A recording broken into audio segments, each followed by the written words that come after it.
Sang Hyang Adi Budaya, Namo Buddhaya.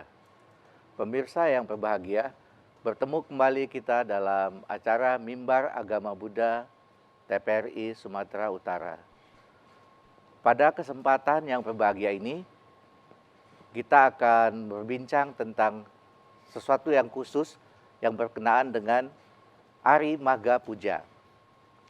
Bapak peserta yang berbahagia, pada kesempatan ini kita mengetahui bahwasannya dalam ajaran Buddha ada 4 hari besar yang diperingati, yaitu Magha Puja, Waisak, Asada, dan Ari Katina.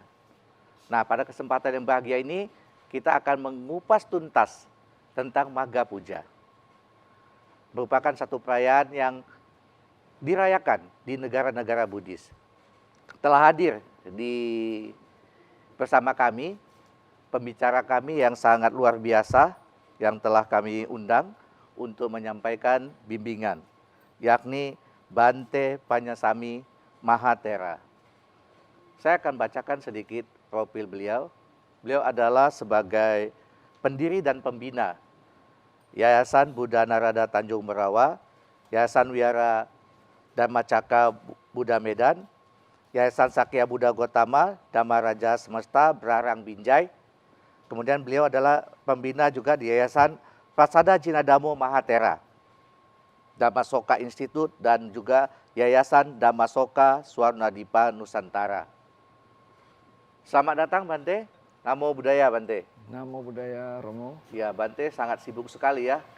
Saya dengar baru pulang keliling pembinaan di Aceh. Ya betul Romo. Nah, jadi Bante pada kesempatan ini kita akan berbincang tentang Magha Puja Bante. Jadi sebenarnya ini Magha Puja artinya apa dan maknanya apa sebenarnya Bante? Jadi sebenarnya Magha Puja ini berhubungan dengan nama bulan. Jadi ada perayaan-perayaan hari suci agama Buddha yang tadi Romo sebutkan tadi.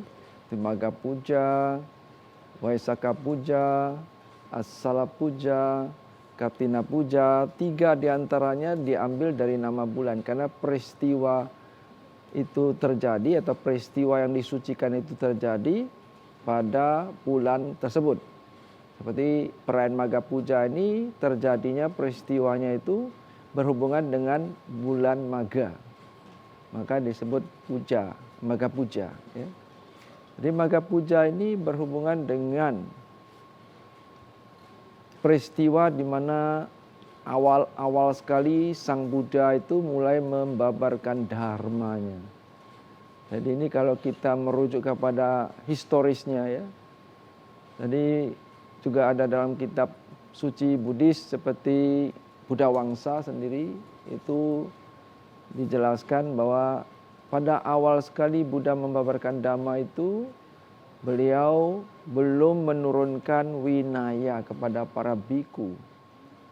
Karena pada masa awal Sang Buddha membabarkan Dhamma itu, setiap Sang Buddha membabarkan Dhamma, orang yang mendengarkan Dhamma itu mencapai pencerahan, mencapai tataran kesucian, kemurnian.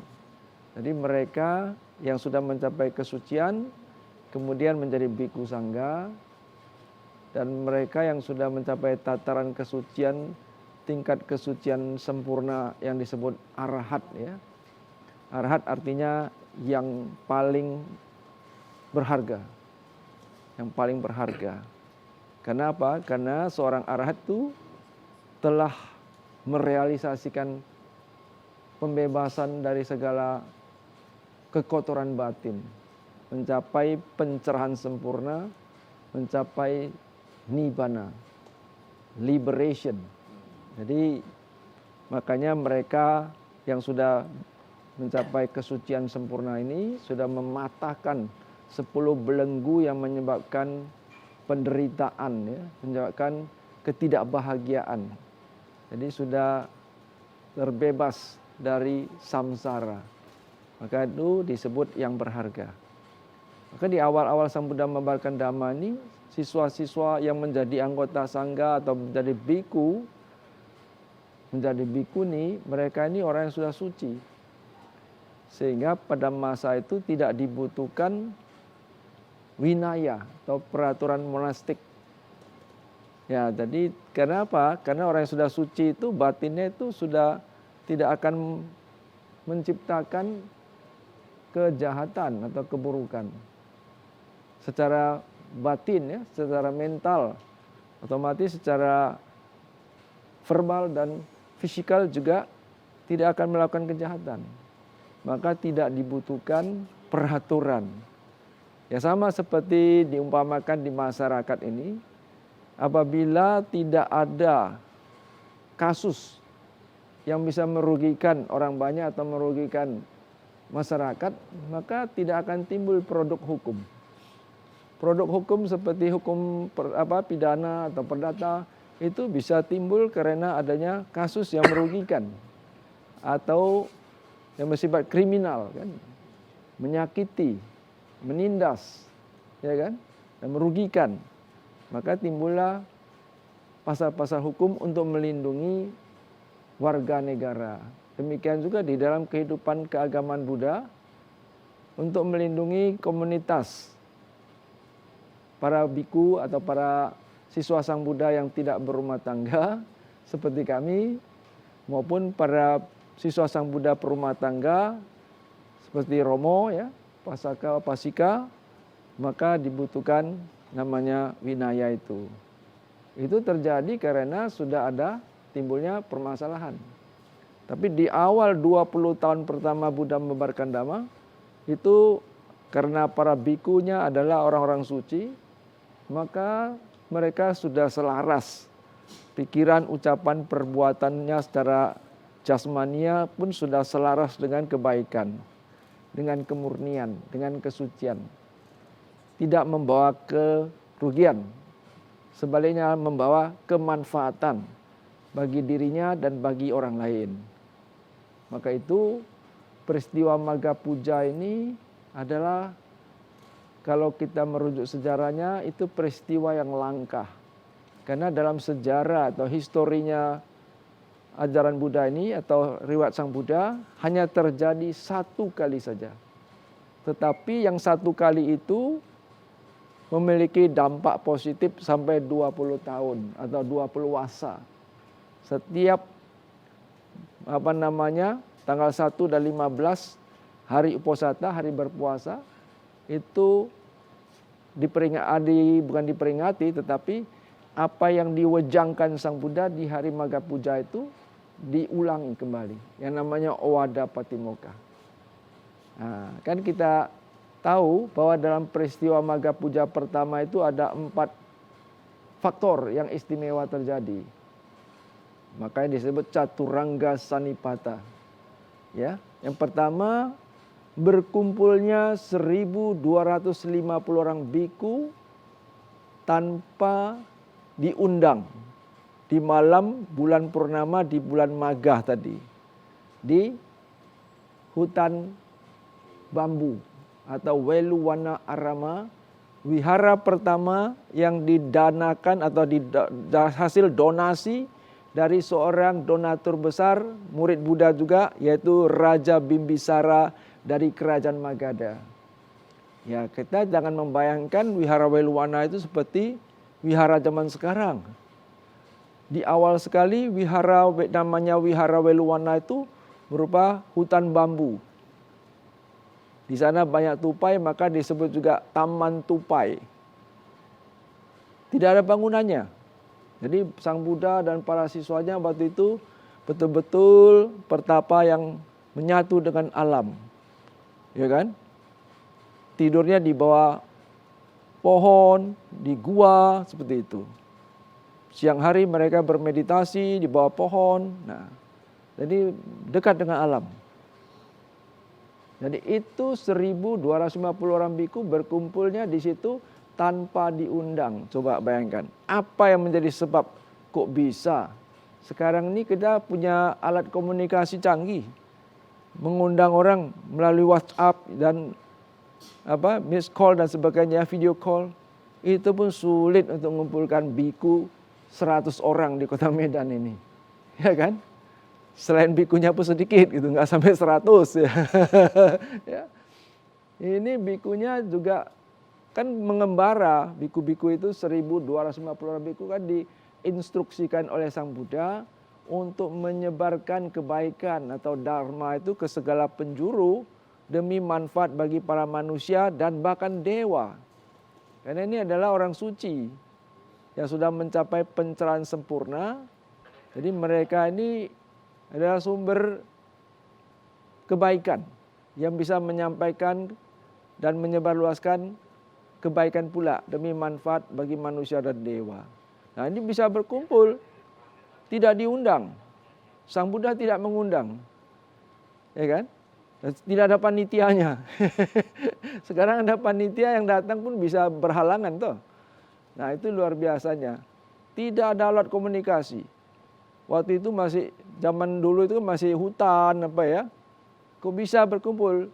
Nah, ini adanya timbunan jasa kebajikan yang berkaitan di antara 1.250 orang biku tersebut di masa lampau.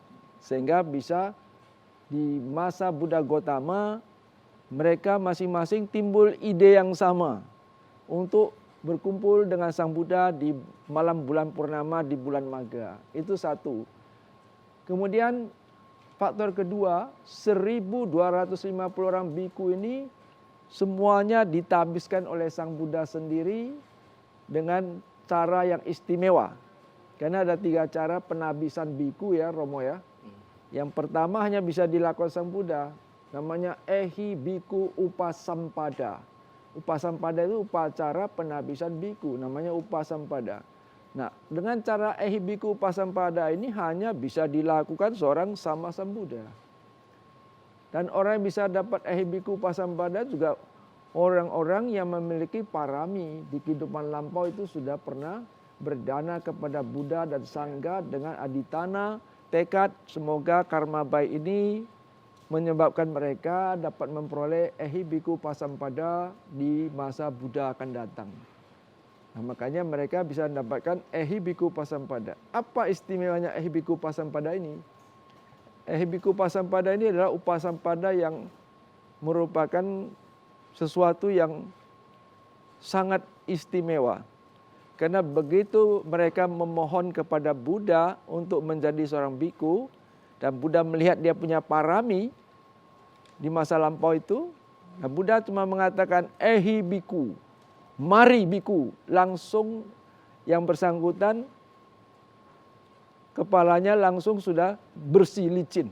Sudah pakai jubah dengan 8 kebutuhan seorang pertapa tanpa perlu dicukur lagi. Nah ini, Ehibiku Upasampada. Ya, jadi luar biasa sekali. Luar Bante, biasa ya. sekali. Pemirsa, sebelum kita lanjutkan lebih jauh Bante, kita akan dengarkan dulu sebuah lagu Buddhis yang berhubungan dengan Magha Puja ini. Semoga semua hidup berbahagia oleh Febrio Cuaca.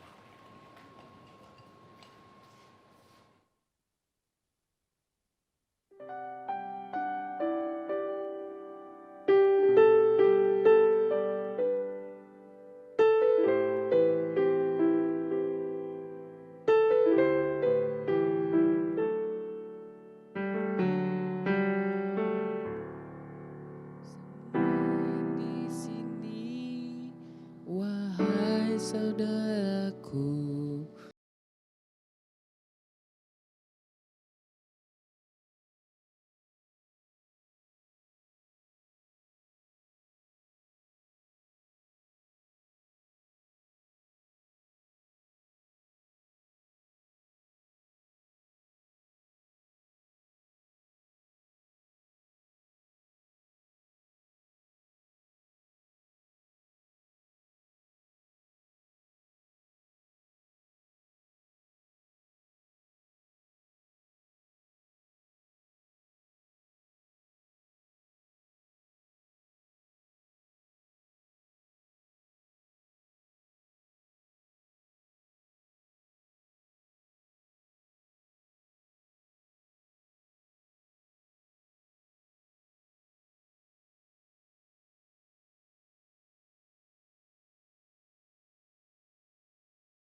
Semoga semua hidup berbahagia,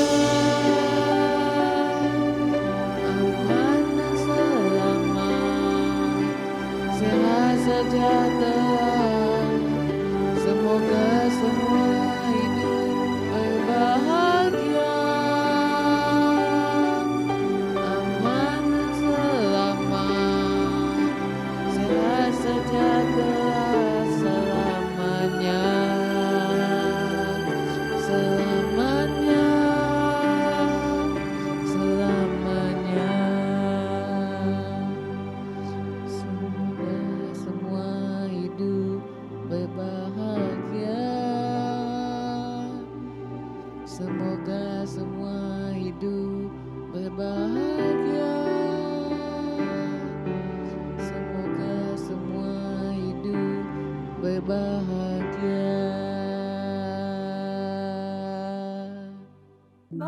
Bhagavati Prasnaparamita.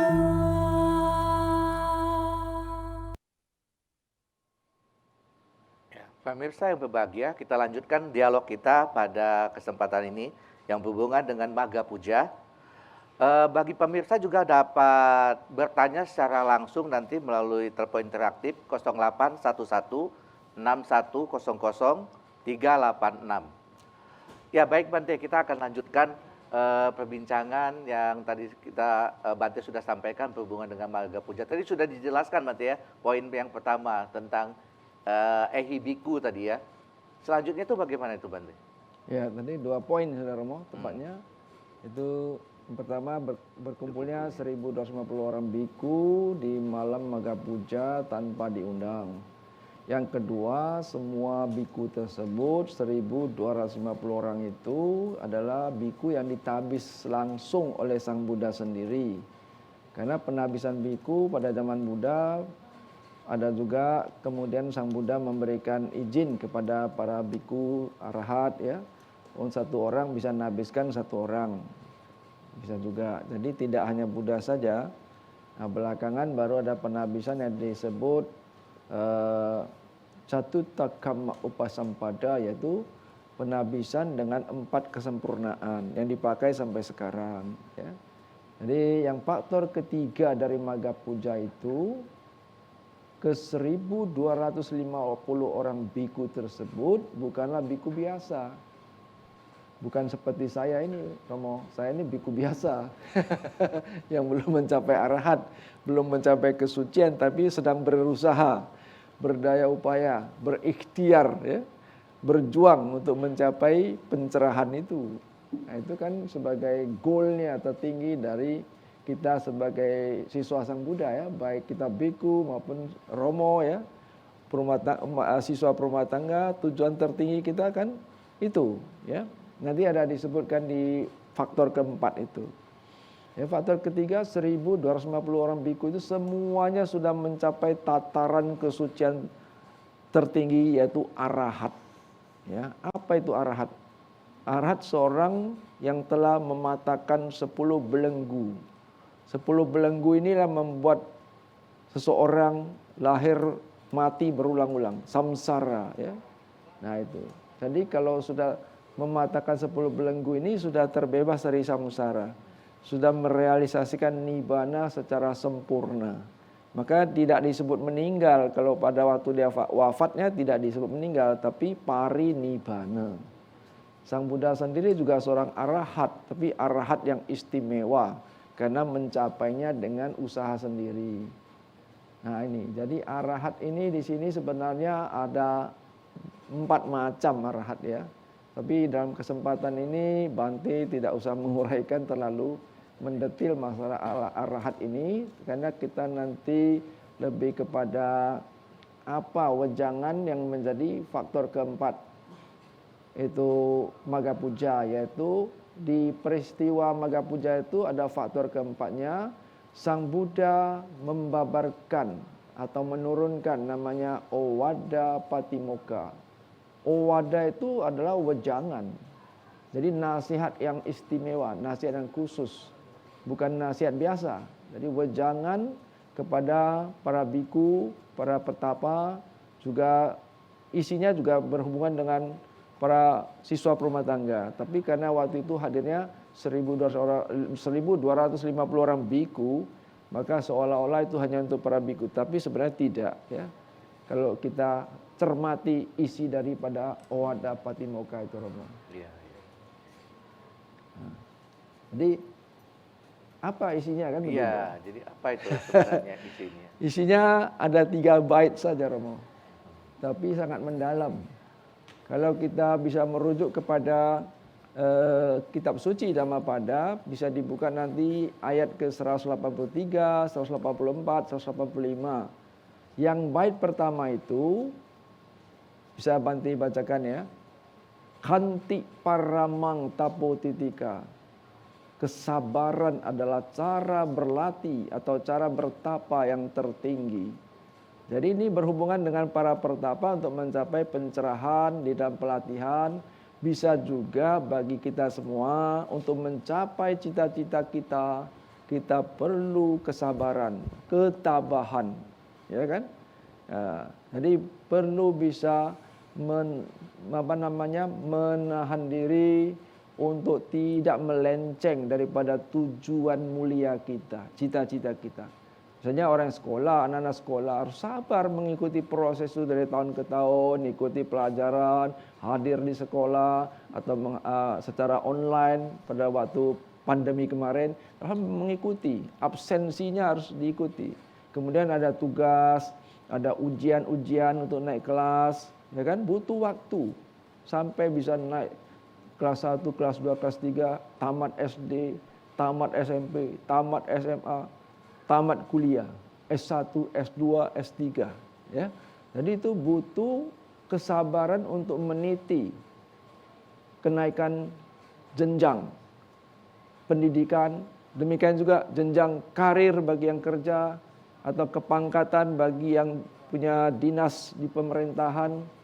Nah, ini butuh suatu kesabaran untuk meniti karir atau pekerjaan atau usahanya.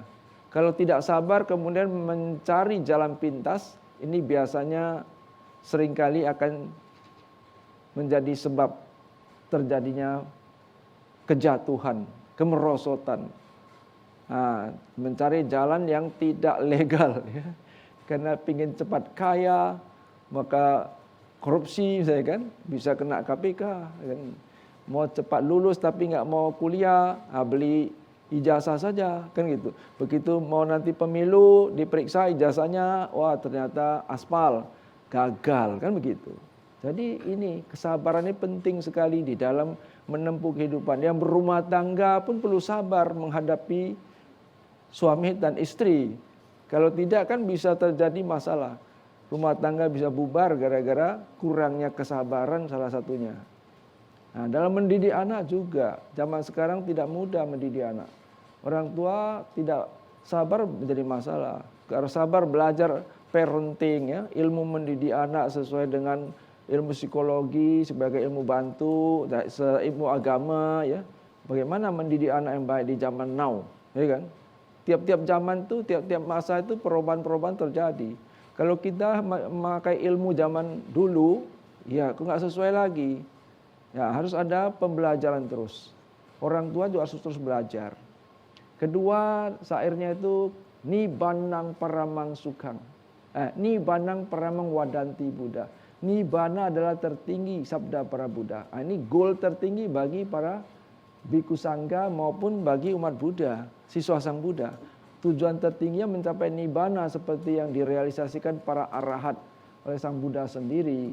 Nah, kemudian yang baris ketiga, keempat itu berhubungan dengan tindak tanduk seorang ulama, seorang pertapa, ya. Nasamanuhoti nahi pabajito perubagati nasamanuhoti parang wihetayanto. Bukanlah seorang pertapa, bukanlah seorang pemimpin agama atau ulama apabila masih menyiksa, menindas makhluk lain. Nah ini kan artinya harus ada kasih sayang di situ. Kalau seorang tokoh agama kehilangan kasih sayang, menggunakan kekerasan, runtuh keulamaannya, runtuh kebikuannya. Bagi seorang biku, apalagi umat Buddha saja tak boleh membunuh kan, apalagi biku. Biku kalau membunuh manusia out, pecat, nggak biku lagi. Selama hidup tak diterima lagi. Nah ini beratnya itu. Bunuh binatangnya nggak boleh, apalagi bunuh manusia. Nah ini penting dipahami ya. Kemudian bait kedua itu adalah inti ajaran Buddha. Sabba papasa akaranang, jangan berbuat jahat. Kusala saupasambada, tambahlah kebajikan.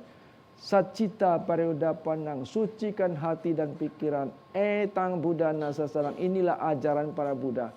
Ini 3 baris gampang, Romo. Anak kecil, anak SD bisa ngapalinnya. Tapi sampai kakek nenek belum tentu mampu merealisasikannya. Nah ini, jangan buat jahat, inilah sila, moralitas. Tambah kebajikan, inilah banyak sekali kebajikan. Kalau dalam Buddhism, mengkristalisasi menjadi yang puncaknya adalah samadhi itu. Ketenangan, kedamaian batin ya. Karena kita berbuat baik, batin kita bahagia, tenang, damai. Kalau kita berbuat kejahatan, batin kacau, tidak tenang, tidak pede, tidak percaya diri. Nah ini secara alamiah ini. Yang ketiga, sucikan hati dan pikiran. Ini yang paling jarang orang mencapai. Ya kan? Nah ini, sucikan hati dan pikiran. Inilah membersihkan kekotoran batin, menaklukkan diri sendiri. Itu yang paling sulit. Menaklukkan orang lain gampang. Ya kan? Jatuhkan bom, sudah. Tapi kalau mensuci hati dan pikir, menaklukkan diri sendiri, ini kotoran batin kita, keserakan, kebencian, kebodohan, itu yang harus kita bersihkan. Sehingga kalau tidak ada kejahatan, yang ada kebaikan tinggal. Nah inilah ajaran para Buddha. Bait ke terakhir, anupawadu anupagato, tidak menyiksa, tidak menindas makhluk lain. Patimoke casangwaru, terkendali dengan patimoka itu. Panduan bagi kehidupan monastik atau sangga ya. Madda nyuda cabatasmin, makanlah secukupnya. Kalau mau sehat itu Romo, ya kan? Biku sangga makanya kalau biku hutan makannya sekali sehari. Biku kota seperti saya ini kadang makan sekali, kadang makan 2 kali. Kalau pagi kita pindah patah, maka bisa sarapan. Kalau nggak pindah patah tidak sarapan gitu loh. Pindah patah artinya kan arms round ya. Mengumpulkan, memberi kesempatan umat berdana makan kepada kita pakai patah itu loh, ya kan, keliling gitu. Nah itu, mata nyuta cabatasming, ini resep supaya hidup sehat. Makanlah secukupnya. Kita contoh Pak Mahathir Muhammad ya, saya ambil contohnya. Kenapa sampai umur 92 beliau bisa sehat, bahkan bisa jadi perdana menteri lagi? Karena sehat toh, kalau nggak sehat nggak dipilih. Ketika beliau ditanya, Pak Mahathir, Anda kenapa, resepnya apa bisa sehat sampai 92 tahun? Tak ada resep yang khusus katanya. Cuma saya dari dulu makannya tidak banyak katanya. Ya, tidak banyak artinya secukupnya.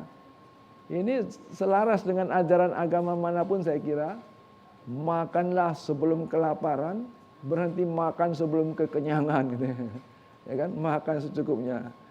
Kalau makan sekenyang-kenyangnya, ini penyakit datang ini. Nah, maka kita harus menakar apa yang secukupnya untuk kita ini supaya sehat. Pantanca, saya nasanang bertempat tinggal di tempat yang sepi. Artinya seorang pertapa, seorang perlu waktu untuk refleksi, mengheningkan diri, ya kan?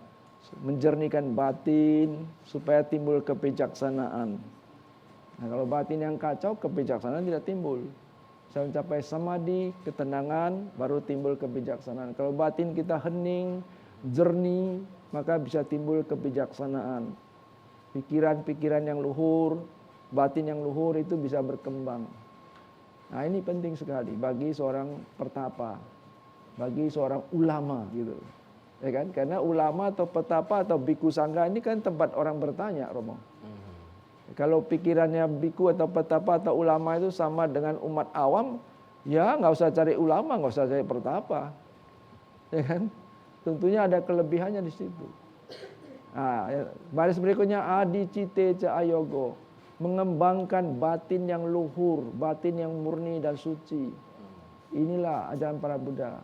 Etang Buddha Nasasanang. Jadi 3 bait ini selalu diulang-ulang di hari-hari uposata, hari upawasata, hari puasa bagi umat Buddha, khususnya di kalangan biku sangga, anggota sangga seperti kami.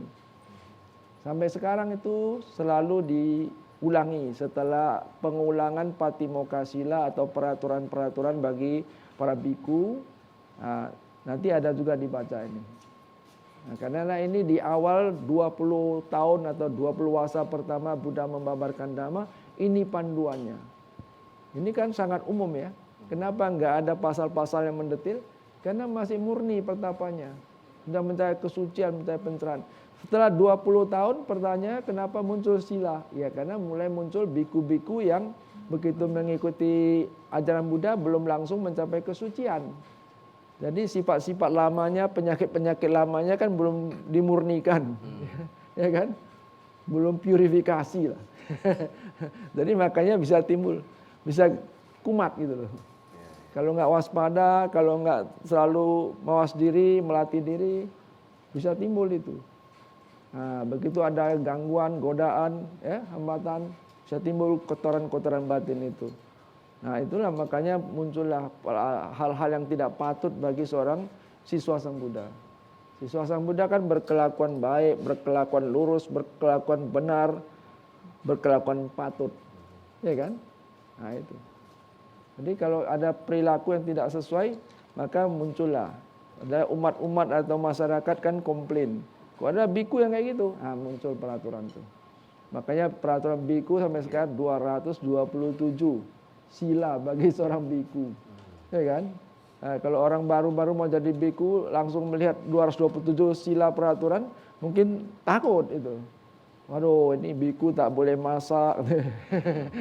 Biku tak boleh metik buah, tidak boleh metik daun, ya kan? Nah, banyak peraturan-peraturannya. Itu yang garis besarnya, Romo. Penjelasan-penjelasannya itu bisa ribuan. Jadi Vinaya Pitaka itu kan 6 kitab itu. Nah, jadi luar biasa banyaknya. Tapi banyaknya peraturan tidak menjamin seorang biku itu terus jadi baik. Kalau dijalankan baiklah. Kalau dilanggar kan bisa juga. Nah itu. Seperti itu, Romo. Jadi apalagi di zaman modern ini ya, jadi biku itu tantangannya lebih berat, Romo. Lebih berat. Tidak seperti zaman Sang Buddha. Zaman Sang Buddha manusia tidak begitu banyak. Manusianya masih lebih mungkin tidak seperti zaman sekarang ini ya. Kacau ya. Informasi aja berseliweran itu dibanjiri oleh informasi setiap hari melalui gadget-gadget aja. Kalau orang mentalnya nggak kuat ya hanyut dengan arus banjir informasi itu. Jadi korban mode, korban iklan, korban hoax ya dan sebagainya. Ya itu. Jadi itu memang sangat berat malah ya sekarang ini ya. Jadi biku kota, banyak orang pikir jadi biku kota senang gitu ya. Jadi biku hutan lebih bagus ya. Sebenarnya relatif ya. Menurut saya jadi biku hutan ya bagus, bisa melaksanakan winaya atau peraturan biku itu lebih murni ya. Tapi namanya yang sudah mampu menjalankan itu apa sudah teruji belum? Coba tinggal di kota. Biku kota itu social service. Umatnya banyak. Bante, tetangga saya ada yang sakit Bante, kasihan gitu. Nenek saya ya kan gak mau makan, rindu sama cucu, bagaimana Bante? Loh, kita jadi konselor. Ya kan? Jadi psikolog. Ya, psikolog yang alamiah. Nah, itu. Banyak permintaan umat, Bante, saya mau pindah rumah, buka toko baru, mau baby blessing, ya kan? Ya ini yang hamil mau minta didoakan, banyak permintaan. Makanya kalau ditanya Bante itu statusnya apa? Pengacara, pengangguran banyak acara. Oke, sangat luar biasa ya Bante ya. Jadi banyak sekali tugas-tugas ya. Kalau biku hutan kan cuma meditasi, jalankan sila, pindah patah meditasi, ya kan? Coba suruh tinggal di kota. banyak umat itu sering salah pengertian. Dikira jadi biku kota enak kemana-mana kok turun naik mobil ya. Oke. Nah, ya itu mobil umat bukan mobil kita. Iya, sangat luar biasa sekali ini. Tugas yang dijalankan oleh biku tidak mudah, Bante ya. Nah, Bante, kita akan lanjutkan pembincangan kita ini. Selanjutnya kita akan mendengarkan satu lagu berjudul Dhammacakka Pawatana Sutta yang akan disampaikan oleh Evelyn Cloud Jingga.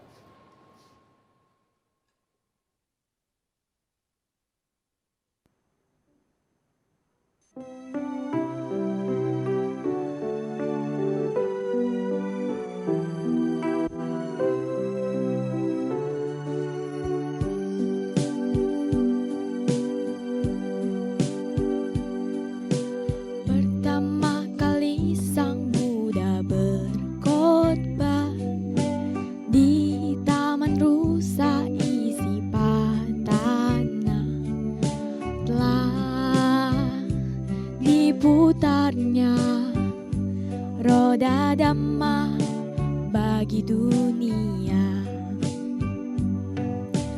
Pertama kali Sang Buddha berkhotbah di hadapan 5 orang pertapa. Sungguh tiada tara Dhamma yang dibabarkannya. Dhammacakka Pawatana Sutta, ajaran yang pertama Sang Buddha. Sekali roda Dhamma telah diputarnya, tiada yang dapat menghentikannya.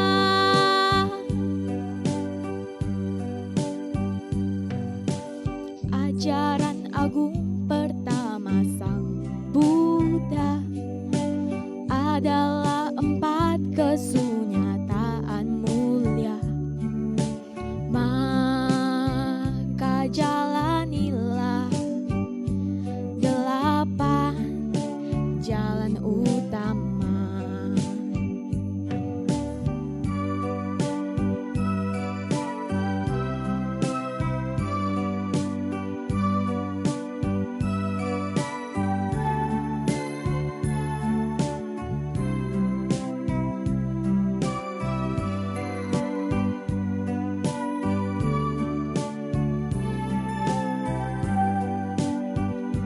Dhammacakka Pawatana Sutta, ajaran yang pertama Sang Buddha. Sekali roda Dhamma telah diputarnya, tiada yang dapat menghentikannya. Dhammacakka Pawatana Sutta, ajaran yang pertama Sang Buddha. Sekali roda Dhamma telah diputarnya, tiada yang dapat menghentikannya.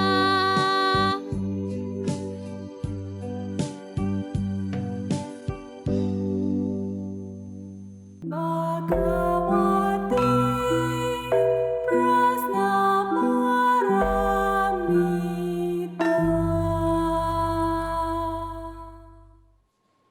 Ya, pemirsa sekalian, kita lanjutkan perbincangan kita yang sangat menarik sekali berkenaan dengan perayaan Magha Puja. Tadi Bante ada menyampaikan tentang kanti paramang tapotitika, Bante ya. Kesabaran adalah cara melatih diri yang paling baik. Tapi seringkali dalam masyarakat kan mereka bilang, sabar sih sabar, tapi sabar itu ada batasnya. Nah ini bagaimana nih menyikapi, Bante? Karena orang sekarang ini, waduh, gampang sekali emosi, ingin menang sendiri. Ya. Bagaimana penerapan dalam kehidupan ini, Bante? Kesabaran itu bisa terbatas tapi bisa dilatih sampai tidak terbatas. Oh, Itu sudah dibuktikan oleh Sang Buddha sendiri kan. Waktu masih bodhisatwa itu salah satu kebajikan yang harus disempurnakan yaitu kanti paramita itu. Kesempurnaan di dalam kesabaran. Bahkan dalam satu kehidupan lampau beliau cincang-cincang sampai hancur badannya, tapi beliau tidak marah sedikit pun. Berkat kekuatan parami kesabaran itu beliau beraditana. Jika ada timbul kemarahan saya sedikit saja, maka saya akan mati. Jika tidak ada kemarahan kebencian sedikit pun pada raja yang mencincang-cincang badannya itu, maka dia akan hidup kembali. Nah, kekuatan kesabaran dan kebenaran ini setelah dia dibunuh oleh raja, terjadi gempa besar dan dia hidup balik. Nah ini, jadi kesabaran itu suatu kualitas batin atau mental yang bisa dikembangkan.